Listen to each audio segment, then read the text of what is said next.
കഴിഞ്ഞ ക്ലാസ്സിൽ നമ്മൾ ഗ്യാസ് ലോസിനെ കുറിച്ച് പറഞ്ഞിരുന്നു. അതിൽ ബോയിൽസ് ലോ എന്താന്നുള്ളതും കണ്ടു. ബോയിൽസ് ലോ എന്ന് വെച്ചാൽ ഒരു ഗ്യാസിന്റെ പ്രഷറും വോളിയവും തമ്മിലുള്ള റിലേഷൻ അറ്റ് കോൺസ്റ്റന്റ് ടെമ്പറേച്ചറിൽ പറയുന്നതാന്ന് കണ്ടു. ഇനി നമ്മൾ പറയാൻ പോകുന്നത് രണ്ടാമത്തെ ലോയാണ്, ചാൾസ് ലോ. ചാൾസ് ലോ എന്ന് വെച്ചാൽ ഒരു ടെമ്പറേച്ചർ വോളിയം റിലേഷൻഷിപ്പ് പറയുന്ന ലോയാണ്. അന്നേരം നമുക്ക് പറയാം ഇവിടെ പ്രഷർ കോൺസ്റ്റന്റ് ആയിട്ടാ എടുക്കുന്നതെന്ന് പറയാം. കാരണം ചാൾസും അതേപോലെ തന്നെ ഗേലുസാസ് ഈ രണ്ട് സയന്റിസ്റ്റുകൾ ചേർന്നാണ് ഈ ടെമ്പറേച്ചർ വോളിയം എങ്ങനെയാണ് ഒരു ഗ്യാസിന്റെ ചേഞ്ച് ചെയ്യുന്നതെന്നുള്ളത് സ്റ്റഡി ചെയ്തത്. എന്നിട്ട് ചാൾസ് ആണ് ഈ ലോ പ്രപ്പോസ് ചെയ്തത്. Charles law states that at A constant pressure the volume of a fixed mass of gas is directly proportional to its absolute temperature. അതായത് volume of a fixed mass of gas at constant pressure എന്ന് പറയുന്നത് directly proportional to its absolute temperature എന്നാ പറഞ്ഞിരിക്കുന്നത്. ഇനി നമുക്ക് നോക്കാം എന്താ absolute temperature എന്നുള്ളതൊക്കെ ഇനി പറയും. ആദ്യം ഇതിന്റെ മാത്തമാറ്റിക്കൽ ഫോം എന്താന്നുള്ളത് നോക്കാം. അതായത് volume directly proportional to temperature എന്നല്ലേ പറഞ്ഞിരിക്കുന്നത്. ഡയറക്ട്ലി പ്രപ്പോർഷണൽ ടെമ്പറേച്ചറിന്, അതുകൊണ്ടാണ് നമ്മൾ വി പ്രപ്പോർഷണൽ ടു ടി എന്ന് പറഞ്ഞ് കൊടുത്തിരിക്കുന്നത് അറ്റ് കോൺസ്റ്റന്റ് പ്രഷർ കണ്ടീഷൻ. അതിന് ഇതിനെ നമ്മൾ പ്രപ്പോർഷണാലിറ്റി മാറ്റുന്നതിന് വേണ്ടി ഒരു കോൺസ്റ്റന്റ് കൊണ്ട് മൾട്ടിപ്ലൈ ചെയ്തു. അതിന് ബോയിൽസ് ലോയിൽ നമ്മൾ K1 എന്ന് പറയുന്ന കോൺസ്റ്റന്റ് ആ കൊടുത്തത്, അതുകൊണ്ടാണ് ഇവിടെ K2 കോൺസ്റ്റന്റ് കൊടുത്തേക്കുന്നത്. അന്നേരം V is equal to K2 into T എന്ന് പറഞ്ഞെഴുതാം. ഇനി നമുക്ക് V by T equal to a constant എന്ന് പറഞ്ഞെഴുതിക്കൂടെ? ഇതാണ് നമ്മൾ ചാൾസ് ലോയുടെ മാത്തമാറ്റിക്കൽ ഫോം എന്ന് പറയുന്നത്. അതായത് V by T equal to a constant. നമുക്ക് ബോയിൽസ് ലോയ്ക്ക് എങ്ങനെ ആയിരുന്നു കിട്ടിയ? P V equal to a constant എന്ന് പറഞ്ഞാൽ ഇവിടെ കിട്ടുന്നത് വി ബൈ ടി, വോളിയവും ടെമ്പറേച്ചറും തമ്മിലുള്ള റിലേഷൻ ആണ് പറഞ്ഞിരിക്കുന്നത്. അതായത് ടെമ്പറേച്ചർ കൂടിയാല് ഗ്യാസിന്റെ വോളിയം കൂടുന്നു എന്ന് പറയാം. അതുപോലെ തന്നെ ടെമ്പറേച്ചർ കുറഞ്ഞാല് ഗ്യാസിന്റെ വോളിയം കുറയുന്നു എന്നും പറയാൻ പറ്റും. ഇനി നമ്മൾ രണ്ട് കണ്ടീഷൻ എടുക്കുവാണ്. ആദ്യമേ ഒരു ഗ്യാസിന്റെ വോളിയം, അതായത് ഒരു മീഡിയത്തില് ഒരു ഗ്യാസ് ഉണ്ട്, ആ ഗ്യാസിന്റെ വോളിയം എന്ന് പറയുന്നത് V1 ആന്ന് പറഞ്ഞെടുക്കുന്നു. Temperature T1. അന്നേരം T1 എന്ന് പറയുന്ന ടെമ്പറേച്ചറിൽ ഒരു ഗ്യാസിന്റെ വോളിയം V1 ആന്ന് പറഞ്ഞെടുക്കുന്നു. ഇനി നമ്മൾ ഒരു ഹയർ ടെമ്പറേച്ചർ കൺസിഡർ ചെയ്യുന്നു. T2 എന്ന് പറയുന്ന ഹയർ ടെമ്പറേച്ചർ കൺസിഡർ ചെയ്യുന്നു. ദെൻ അവിടുത്തെ വോളിയമാണ് V2 എന്ന് പറയുന്നത്. ഇനി ഇത് തമ്മിൽ എങ്ങനെ റിലേറ്റ് ചെയ്യുന്നു എന്നുള്ളത് നോക്കാം. നമ്മൾ നേരത്തെ കണ്ടു V by T equal to a constant എന്നാ വന്നത്. സോ നമുക്ക് V1 by T1 equal to V2 by T2 എന്ന് പറഞ്ഞെടുത്തൂടെ? ഇതാണ് രണ്ട് ഡിഫറെന്റ് ടെമ്പറേച്ചറും തന്നിരുന്നാല്, അത് കണക്ക് തന്നെ രണ്ട് വോളിയം തന്നിരുന്നാലും നമ്മൾ ചാൾസ് ലോയുടെ ഫോം എഴുതുന്നത്. ഇതിൽ ഏതെങ്കിലും ഒരു വാല്യൂ ഇല്ല എങ്കിൽ നമുക്ക് കാൽക്കുലേറ്റ് ചെയ്യാൻ പറ്റുമല്ലോ. ഇപ്പം T2 കണ്ടുപിടിക്കാനാണെങ്കിൽ V1 ബൈ T1 ചെയ്തിട്ട് V2 കൊണ്ടിട്ട് ഡിവൈഡ് ചെയ്താൽ മതി. ഡിവൈഡ് ചെയ്യുമ്പോൾ നമുക്ക് 1 ബൈ T2 എത്രയാന്നുള്ളത് കിട്ടും. എന്നിട്ട് അതിന്റെ റെസിപ്രോക്കൽ വാല്യൂ എടുക്കണം. അന്നേരം അതൊക്കെ പ്രോബ്ലംസ് കാണുമ്പോൾ എങ്ങനെയാന്നുള്ളത് നമുക്ക് മനസ്സിലാവും. ഇനി നമ്മൾ ഇതിന്റെ ഒരു ഗ്രാഫ് നോക്കാൻ പോവാണ്. അന്നേരം നമ്മൾ ബോയിൽസ് ലോയുടെ കേസിൽ പറഞ്ഞിരുന്നു നമ്മൾ കോൺസ്റ്റന്റ് ടെമ്പറേച്ചറിലാണ് ഗ്രാഫ് പ്ലോട്ട് ചെയ്യുന്നതെന്ന്. അതിനെ നമ്മൾ ഐസോതേം എന്നാ പറഞ്ഞത്. ഈ ചാൾസ് ലോ നമ്മൾ കോൺസ്റ്റന്റ് പ്രഷർ കണ്ടീഷനിലല്ലേ പറയുന്ന. അന്നേരം കോൺസ്റ്റന്റ് പ്രഷർ കണ്ടീഷനിലാണ് നമ്മൾ ഇതിന്റെ ഗ്രാഫ് പ്ലോട്ട് ചെയ്യുന്നത്. അങ്ങനെ കോൺസ്റ്റന്റ് പ്രഷർ കണ്ടീഷനിൽ പ്ലോട്ട് ചെയ്യുന്ന ഗ്രാഫിനെ പറയുന്ന പേരാണ് ഐസോ ബാർ. കോൺസ്റ്റന്റ് പ്രഷർ കണ്ടീഷനിലുള്ള ഗ്രാഫിനെ നമ്മൾ ഐസോ ബാർ എന്നാ പറയുന്നത്. ഇനിയിപ്പം കോൺസ്റ്റന്റ് വോളിയം ആണെങ്കിൽ നമ്മൾ അതിനെ ഐസോ കോർ എന്ന് പറയും. അത് ഇനി അടുത്ത ലോ പറയുമ്പോൾ അത് പറയും. അന്നേരം ഇനി ചാൾസ് ലോയുടെ ഗ്രാഫ് എങ്ങനെയാന്നുള്ളത് നോക്കാം. എന്നിട്ട് ഇവിടെ വോളിയവും ടെമ്പറേച്ചറും തമ്മിലാണ് നമ്മൾ ഗ്രാഫ് പ്ലോട്ട് ചെയ്യുന്നത്. വോളിയവും ടെമ്പറേച്ചറും തമ്മിലാണ് ഗ്രാഫ് പ്ലോട്ട് ചെയ്യുന്നത്. അന്നേരം ഇങ്ങനെ ഗ്രാഫ് പ്ലോട്ട് ചെയ്യുമ്പോൾ നമുക്ക് കിട്ടുന്ന ഗ്രാഫ് എന്ന് വെച്ചാൽ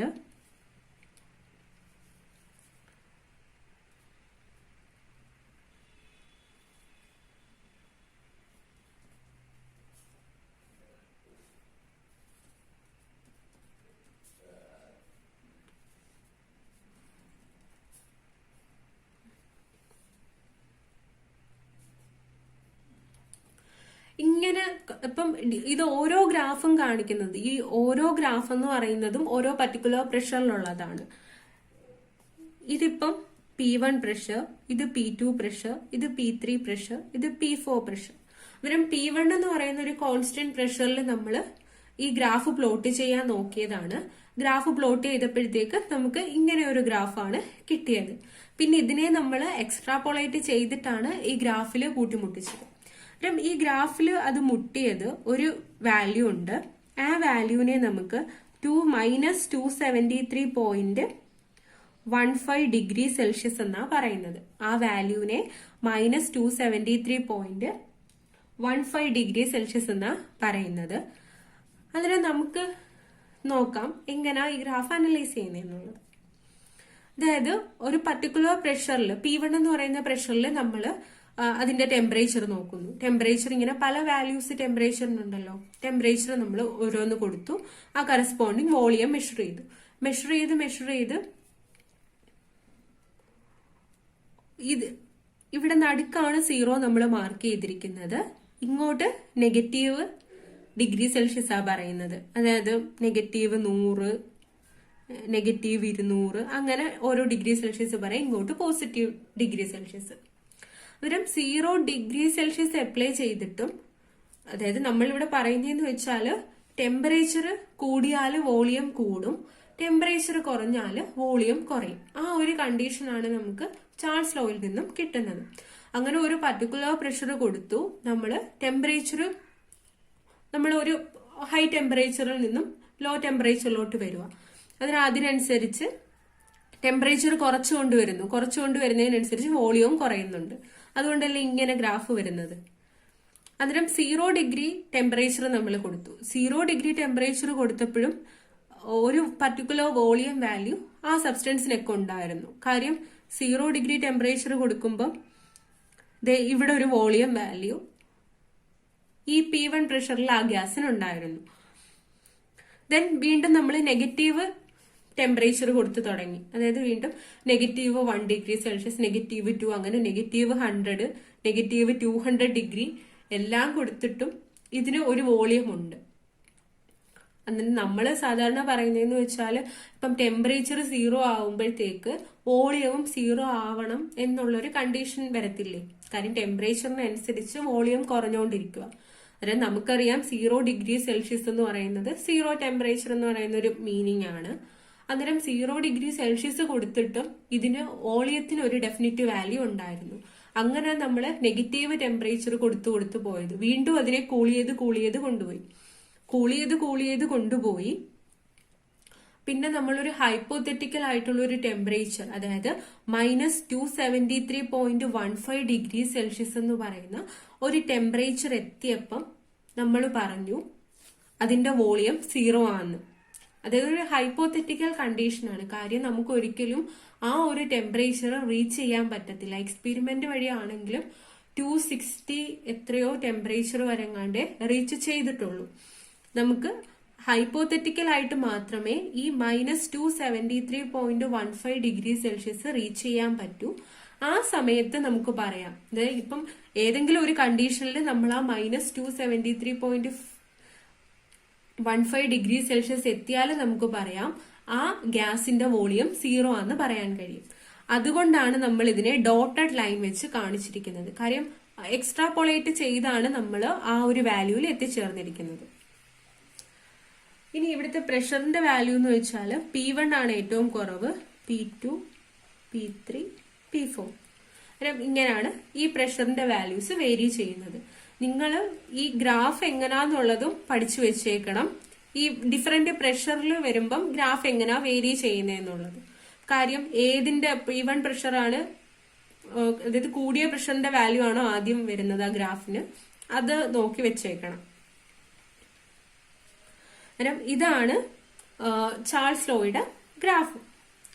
ഇനി നമ്മൾ അടുത്ത ഒരു കാര്യം പറയാൻ പോകുന്നതെന്ന് വെച്ചാല്, ഈ ചാൾസ് ലോ പറഞ്ഞപ്പോൾ നമ്മൾ പറഞ്ഞിരുന്നു അബ്സല്യൂട്ട് ടെമ്പറേച്ചറിനാണ് പ്രൊപ്പോർഷണൽ എന്ന് പറഞ്ഞിരുന്നു.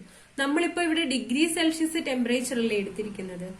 നമ്മൾ ഇനി എല്ലാം ഈ എന്ത് പ്രോബ്ലം ആണെങ്കിലും എന്ത് കാര്യം ഉണ്ടെങ്കിലും ഇനി അങ്ങോട്ട് ഡിസ്കസ് ചെയ്യാൻ പോകുന്നതെല്ലാം ഈ അബ്സല്യൂട്ട് ടെമ്പറേച്ചർ അല്ലെങ്കിൽ കെൽവിൻ സ്കെയിൽ ഓഫ് ടെമ്പറേച്ചറിനെ പറ്റിയാണ് പറയാൻ പോകുന്നത്.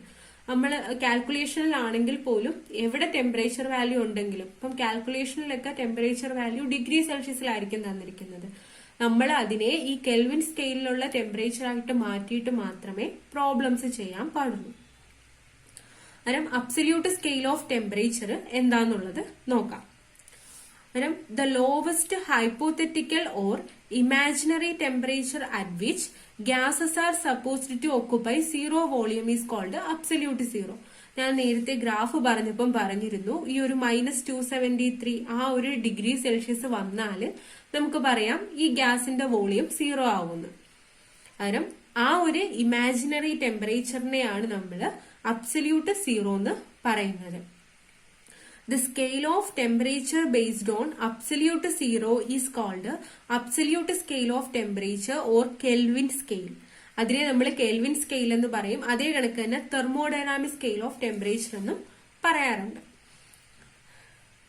ഇനി സെൽഷ്യസ് സ്കെയിലും കെൽവിൻ സ്കെയിലും തമ്മിലുള്ള റിലേഷൻ പറയുവാണ്. നമുക്ക് ഈ കെൽവിൻ സ്കെയിലുള്ള, അതായത് 0 കെൽവിൻ എന്ന് പറഞ്ഞാല് -273.15 ഡിഗ്രി സെൽഷ്യസിനെയാണ് നമ്മൾ 0 കെൽവിൻ എന്ന് പറയുന്നത്. 0 കെൽവിൻ എന്ന് വെച്ചാൽ -273.15 ഡിഗ്രി സെൽഷ്യസ് ആണ് 0 കെൽവിൻ എന്ന് പറയുന്ന ടെമ്പറേച്ചർ. അന്നേരം ഇപ്പം സെൽഷ്യസ് സ്കെയിലും കെൽവിൻ സ്കെയിലും തമ്മിലുള്ള റിലേഷൻ നോക്കുമ്പോൾ നമുക്ക് കെൽവിൻ സ്കെയിലിലുള്ള ടെമ്പറേച്ചർ കിട്ടണമെങ്കിൽ സെൽഷ്യസ് സ്കെയിലിലുള്ള ടെമ്പറേച്ചറിന്റെ കൂടെ 273 ആഡ് ചെയ്യണം.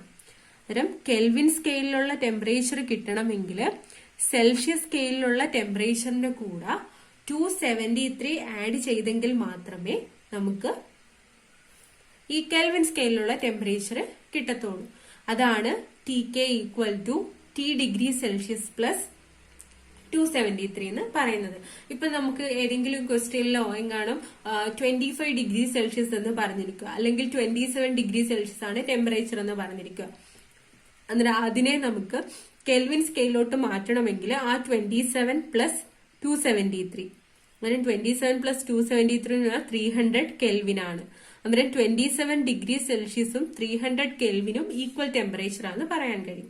അന്നേരം ഈ 300 കെൽവിൻ ഇട്ട് കൊടുത്തിട്ട് നമ്മൾ പ്രോബ്ലംസ് ഒക്കെ ചെയ്യാൻ പാടുള്ളൂ. ഇനി ഒരു പോയിന്റ് പറയുന്നതെന്ന് വെച്ചാല് ഈ ഗ്യാസസ് ഈ ചാൾസ് ലോ ഒബേ ചെയ്യുന്നത് വെരി ലോ പ്രഷറിലും ഹൈ ടെമ്പറേച്ചർ കണ്ടീഷൻസിലും മാത്രമേ ചെയ്യത്തുള്ളൂ. അല്ലാണ്ട് പ്രഷർ കൂടുന്ന കണ്ടീഷനിലോ ടെമ്പറേച്ചർ കുറയുന്ന കണ്ടീഷനിലോ ഈ ഗ്യാസ് ചാൾസ് ലോ ഒബേ ചെയ്യത്തില്ല. ഈ പോയിന്റ് ഓർത്തു വെച്ചേക്കണം. ഇത്രയുമാണ് ചാൾസ് ലോയെ പറ്റി പറയുന്നത്. ഇനി അടുത്ത ഒരു ലോയാണ് ഗേ-ലുസാസ് ലോ എന്ന് പറയുന്നത്. അതിന് ബോയിൽസ് ലോയിൽ നമ്മൾ പ്രഷർ വോളിയം റിലേഷൻ പഠിച്ചു. ചാൾസ് ലോയിൽ നമ്മൾ വോളിയം ടെമ്പറേച്ചർ റിലേഷൻഷിപ്പ് പഠിച്ചു. ഗേ-ലുസാസ് ലോയിൽ പറയുന്നതെന്ന് വെച്ചാല് പ്രഷർ ടെമ്പറേച്ചർ റിലേഷൻഷിപ്പിനെ പറ്റിയാണ്. പ്രഷറും ടെമ്പറേച്ചറും എങ്ങനെ റിലേറ്റ് ചെയ്യുന്നു എന്നുള്ളതിനെ പറ്റിയാണ് ഗേ-ലുസാസ് ലോയിൽ പറയുന്നത്. Gay Lussac's law states that at constant volume pressure of a fixed amount of gas varies directly with temperature. അതായത് കോൺസ്റ്റന്റ് വോളിയം കണ്ടീഷനിൽ പ്രഷർ ഓഫ് എ ഗ്യാസ് എന്ന് വെച്ചാൽ ഡയറക്ട്ലി പ്രൊപ്പോർഷണൽ ടു ടെമ്പറേച്ചർ ആയിട്ടാണ് വേരി ചെയ്യുന്നത്.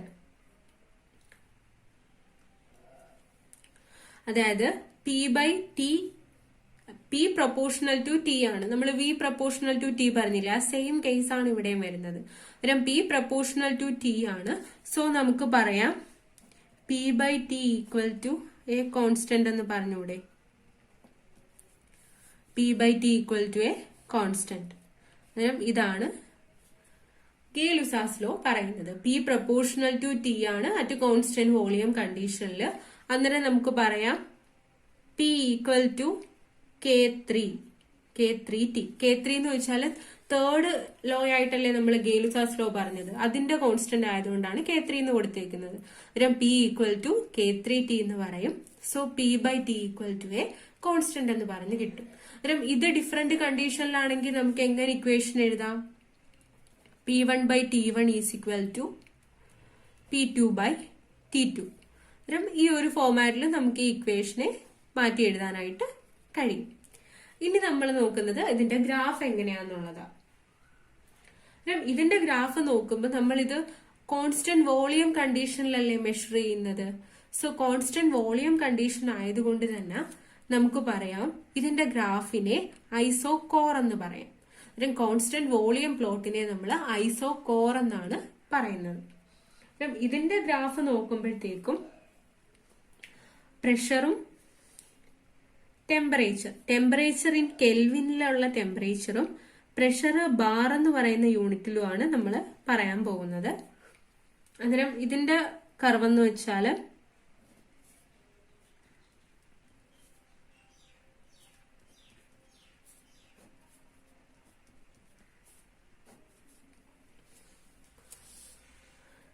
ഇങ്ങനെയായിരിക്കും കർവ് വരുന്നത്. V1 വോളിയം, ഇത് V2 volume, ഇത് V3 വോളിയം. അന്നേരം ഇവിടുത്തെ വോളിയത്തിന്റെ ഇത് V1 വോളിയം ഏറ്റവും സ്മോള്, V2, V3. ഈ ഒരു ഫോമാറ്റിലായിരിക്കും ഗ്രാഫ് വരുന്നത്. പ്രഷറും ടെമ്പറേച്ചറും ഡയറക്ട്ലി റിലേറ്റഡ് ആയിട്ടാണ് ഗേ-ലുസാസ് ലോയിൽ പറയുന്നത്. ഇനി നമ്മൾ അടുത്ത ഒരു ലോ നോക്കുവാണ്. അടുത്ത ലോയാണ് അവഗാഡ്രോസ് ലോ പറയുന്നത്. അവഗാഡ്രോസ് ലോ എന്ന് വെച്ചാല് വോളിയവും എമൗണ്ടും തമ്മിലുള്ള റിലേഷൻഷിപ്പാ പറയുന്നത്. വോളിയവും എമൗണ്ടും തമ്മിലുള്ള റിലേഷൻഷിപ്പാണ് അവഗാഡ്രോസ് ലോ പറയുന്നത്. Avogadro law states that equal volume of all gases under the same condition of temperature and pressure contain equal number of molecules. അതായത് equal number of all gases under same condition of temperature and pressure. അന്നേരം ടെമ്പറേച്ചറും പ്രഷറും constant ആണ്. അന്നേരം ആ ഒരു condition ആണ് എങ്കിൽ ഈക്വൽ വോളിയം ഉള്ള എല്ലാ ഗ്യാസസിലും എമൗണ്ട് ഓഫ് മോളിക്യൂൾസും ഈക്വൽ ആയിരിക്കും എന്നാണ് പറയുന്നത്. അതായത് V പ്രൊപ്പോർഷണൽ ടു N എന്ന് നമുക്ക് പറയാം. അല്ലെങ്കിൽ അതേപോലെ തന്നെ V equal to K4 into N. Proportionality മാറ്റിയതാണ് K4 എന്ന് പറയുന്ന കോൺസ്റ്റന്റ് വെച്ചിട്ട്. അതായത് V പ്രൊപ്പോർഷണൽ ടു N ആണ്. Where N is the number of moles of gas. അവിടുത്തെ നമ്പർ ഓഫ് മോൾസ് ഓഫ് ഗ്യാസിനെയാണ് നമ്മൾ N എന്ന് പറയുന്നത്. അതിനാ ഈ നമ്പർ ഓഫ് മോൾസ് കണ്ടുപിടിക്കാനുള്ള ഇക്വേഷൻ നോക്കുമ്പോൾ നമ്പർ ഓഫ് മോൾസ് N എന്ന് വെച്ചാൽ M divided by capital M എന്നാ നമ്മൾ പറയുന്നത്. അതായത് സ്മോൾ m എന്ന് വെച്ചാൽ മാസ് ഓഫ് ഗ്യാസ് ആണ്. തന്നിരിക്കുന്ന ഗ്യാസിന്റെ മാസ് അല്ലെങ്കിൽ ഗിവൺ മാസ് എന്ന് പറയും. അതാണ് സ്മോൾ m. ക്യാപിറ്റൽ M എന്ന് വെച്ചാൽ ആ ഗ്യാസിന്റെ മോളാർ മാസ്. അതൊരു കോൺസ്റ്റന്റ് വാല്യൂ അല്ലേ മോളാർ മാസ് എന്ന് പറയുന്നത്. ഗിവൺ മാസിനെ മോളാർ മാസ് വെച്ചിട്ട് ഡിവൈഡ് ചെയ്യുമ്പോൾ നമുക്ക് കിട്ടുന്നതാണ് നമ്പർ ഓഫ് മോൾസ് എന്ന് പറയുന്നത്. That means V proportional to N ആണ്. So N is equal to M by M എന്ന് പറഞ്ഞെടുക്കാം. അതിന് നമ്മുടെ ഈ ഇക്വേഷനിൽ Nന് പകരം ഈ M ബൈ M കൊടുത്തൂടെ. So V is equal to K4 into M divided by capital M എന്ന് പറഞ്ഞ് കൊടുക്കാം. നമുക്കിപ്പം V is equal to K4 M by M എന്ന് പറഞ്ഞ് കിട്ടിയില്ലേ. നമുക്കറിയാം മാസ് ബൈ വോളിയം വന്നാൽ നമുക്ക് ഡെൻസിറ്റി എന്ന് പറഞ്ഞെഴുതാം. സോ ഈ എമ്മിനെ ഇങ്ങോട്ടേക്കും എഴുതും, വിനെ ഇവിടോട്ടും എഴുതും. അന്നേരം M equal to K4 M by V എന്ന് പറഞ്ഞ് വരും. ഫൈനലി നമുക്ക് M ഈക്വൽ ടു K4D എന്ന് പറഞ്ഞു കൊടുക്കാം. ആ D എന്ന് പറഞ്ഞാൽ ഡെൻസിറ്റി ഓഫ് ഗ്യാസ് എന്ന് പറയാൻ കഴിയും. അന്നേരം ഈ ഒരു ഇക്വേഷനിൽ നിന്നും നമുക്ക് കൺക്ലൂഡ് ചെയ്യാൻ പറ്റുന്ന എന്താണ്? The density of a gas is directly proportional to molar mass. അന്നേരം density of a gas directly proportional to molar mass എന്ന് നമുക്ക് കൺക്ലൂഡ് ചെയ്യാനായിട്ട് കഴിയും. അന്നേരം ഇതെങ്ങനാന്നുള്ളത് ഒന്നും കൂടെ നോക്കാം. അവഗാഡ്രോസ് ലോയിൽ പറയുന്നത് ബി പ്രൊപ്പോർഷണൽ ടു എൻ എന്നാണ്. എൻ എന്ന് വെച്ചാല് number of moles of a gas എന്നാണ് പറഞ്ഞിരിക്കുന്നത്. അപ്പം നമ്പർ ഓഫ് മോൾസ് കണ്ടുപിടിക്കാനുള്ള ഇക്വേഷൻ എന്തുവാ? Mass of the given gas divided by molar mass of the gas, അതായത് small M divided by capital M. അങ്ങനെ എന്നിന് പകരം എം ബൈ എം എന്ന് പറഞ്ഞ് നമ്മൾ ഈ ഇക്വേഷനിൽ സബ്സ്റ്റിറ്റ്യൂട്ട് ചെയ്യും. ആ സബ്സ്റ്റിറ്റ്യൂട്ട് ചെയ്ത ഇക്വേഷൻ ആണ് ഈ കൊടുത്തിരിക്കുന്നത്. ദെൻ നമുക്കറിയാം മാസ് ബൈ വോളിയം എന്ന് പറഞ്ഞാൽ ഡെൻസിറ്റി ആണെന്നറിയാം. സോ ഈ മോളാർ മാസിനെ ഇങ്ങോട്ടേക്കും എഴുതും, വോളിയത്തിനെ ഇവിടോട്ടും എഴുതും. അങ്ങനെ അത് വേരി ചെയ്യുമ്പോൾ ഈ ഒരു ഫോർമാറ്റിൽ കിട്ടത്തില്ലേ? ദെൻ മാസ് ബൈ വോളിയത്തിനെ നമ്മൾ ഡെൻസിറ്റി വെച്ചിട്ട് റീപ്ലേസ് ചെയ്യും. അതായത് ഇവിടെ molar mass directly proportional to density എന്ന് പറഞ്ഞല്ലേ വന്നിരിക്കുന്നത്. അന്നേരം അതുകൊണ്ട് നമുക്ക് പറയാം the density of a gas is directly proportional to molar mass. And the number of molecules in 1 mole of a gas എന്ന് പറഞ്ഞാൽ 6.022 into 10⁻23 നമ്മുടെ അവഗാഡ്രോ നമ്പറിന് ഈക്വലന്റ് ആയിരിക്കും. അതിനെ Avogadro's constant or Avogadro number എന്ന് പറയാൻ കഴിയും. അന്നേരം 1 മോൾ ഗ്യാസിൽ അവഗാഡ്രോ നമ്പർ ഓഫ് മോളിക്യൂൾസ് ആയിരിക്കും ഉണ്ടായിരിക്കുന്നത് എന്ന് പറയാനായിട്ട് കഴിയും.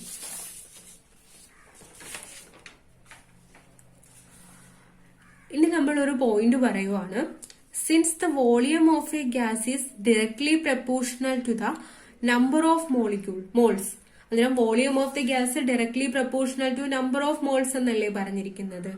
അങ്ങനെയാണ് എങ്കിൽ 1 mole of each gas at STP, അതായത് സ്റ്റാൻഡേർഡ് ടെമ്പറേച്ചർ ആൻഡ് പ്രഷർ കണ്ടീഷനിൽ വിൽ ഹാവ് സെയിം വോളിയം ആയിരിക്കും. അതിനും ഈ സ്റ്റാൻഡേർഡ് ടെമ്പറേച്ചറും പ്രഷറും കണ്ടീഷൻ ഏതൊക്കെയാണെന്ന് നോക്കാം. അന്നേരം സ്റ്റാൻഡേർഡ് ടെമ്പറേച്ചർ എന്ന് വെച്ചാല് 273.15 കെൽവിൻ ആണ്. അതായത് 0 ഡിഗ്രി സെൽഷ്യസ് ആയിട്ടായിരിക്കും നമ്മൾ അതിനെ പറയുന്നത്. അതായത് 273.15 കെൽവിൻ ആണ്. പ്രഷർ എന്ന് വെച്ചാല് 1 ബാർ ആണ്. 1 ബാറിന്റെയാണ് പ്രഷർ, അതായത് സ്റ്റാൻഡേർഡ് ടെമ്പറേച്ചർ പ്രഷർ കണ്ടീഷനിലെ പ്രഷർ എന്ന് പറയുന്നത്. അതിന് കറസ്പോണ്ടിങ് വോളിയം എന്ന് വെച്ചാല് 22.71 ലിറ്റർ. 22.71 ലിറ്റർ ആണ് കറസ്പോണ്ടിങ് വോളിയം. അതിന് നമ്മൾ ഈ രണ്ട് കണ്ടീഷൻ സാറ്റിസ്ഫൈ ചെയ്തുകൊണ്ട് ഈ 1 മോൾ ഓഫ് എ ഗ്യാസ് എടുത്താൽ അതിന്റെ വോളിയം 22.71 ആണെന്ന് പറയാം. അത് ഏത് ഗ്യാസ് ആയിരുന്നാലും അണ്ടർ STP കണ്ടീഷൻ അതിലെ 1 മോള് നോക്കുമ്പോൾ അതിന്റെ വോളിയം ഈ 22.7 ആണെന്ന് പറഞ്ഞ് നമുക്ക് കിട്ടും. ഇനി അടുത്തത് പറയാൻ പോകുന്നത് കമ്പൈൻഡ് ഗ്യാസ് ലോ എന്താന്നുള്ളതിനെ കുറിച്ചാണ്. അന്നേരം കമ്പൈൻഡ് ഗ്യാസ് ലോ എന്ന് വെച്ചാൽ നമ്മൾ ബോയ്ൽസ് ലോയും ചാൾസ് ലോയും കൂടെ കമ്പൈൻ ചെയ്യും. അന്നേരം കമ്പൈൻ ചെയ്യാം. ബോയ്ൽസ് ലോയിൽ പറയുന്നത് PV റിലേഷനാണ്, ചാൾസ് ലോയിൽ പറയുന്നത് VT റിലേഷൻ, വോളിയവും ടെമ്പറേച്ചറും തമ്മിലുള്ള റിലേഷൻ. അന്നേരം ഈ രണ്ട് ലോസും കൂടെ കമ്പൈൻ ചെയ്യുമ്പോഴത്തേക്കുമാണ് നമുക്ക് കമ്പൈൻഡ് ഗ്യാസ് ലോ കിട്ടുന്നത്. അതെന്താന്ന് നോക്കാം. അന്നേരം ബോയ്ൽസ് ലോ വെച്ചിട്ട് നമുക്ക് പറയാം. ബോയ്ൽസ് ലോ വെച്ചിട്ട് P പ്രൊപ്പോർഷണൽ ടു 1/V അല്ലെങ്കിൽ PV equal to a constant എന്നല്ലേ പറയുന്നത് ബോയ്ൽസ് ലോ വെച്ചിട്ട്. ഇനി നമ്മൾ ചാൾസ് ലോ നോക്കുമ്പോഴത്തേക്ക് ചാൾസ് ലോ വെച്ചിട്ട് പറയുന്നതെന്ന് വെച്ചാല് V/T equal to a constant. V/T equal to a constant. അന്നേരം ഇത് രണ്ടും കൂടെ കമ്പൈൻ ചെയ്താൽ നമുക്ക് എന്ത് പറയാൻ കഴിയും? PV/T equal to a constant എന്ന് പറയാനായിട്ട് കഴിയും. അന്നേരം ഇപ്പൊ രണ്ട് ഡിഫറെന്റ് സ്റ്റേറ്റ് തന്നിരുന്നാലും നമുക്ക് P1 V1/T1 equal to P2V2/T2 എന്ന് പറയാനായിട്ട് പറ്റും. അന്നേരം ഇവിടെ ബോയിൽസ് ലോയും ചാൾസ് ലോയും തമ്മിൽ കമ്പൈൻ ചെയ്തിട്ടാണ് നമുക്ക് കമ്പൈൻഡ് ഗ്യാസ് ഇക്വേഷൻ വരുന്നത്. ഇവരെ രണ്ടിന്റെയും റിലേഷൻ ഒരുമിച്ച് എഴുതി കഴിയുമ്പോൾ നമുക്ക് കിട്ടുന്ന റിലേഷൻ ആണ് PV/T=a കോൺസ്റ്റന്റ് എന്ന് പറഞ്ഞ് കിട്ടുന്നത്. അന്നേരം രണ്ട് ഡിഫറെന്റ് സ്റ്റേറ്റ്സ് തന്നിരുന്നാൽ ഇക്വേഷൻ ഈ ഒരു ഫോമാറ്റിലോട്ട് ചേഞ്ച് ചെയ്യും. ഇത്രയുമാണ് നമ്മൾ മെയിൻ ആയിട്ട് പറയുന്ന ഗ്യാസ് ലോസ്.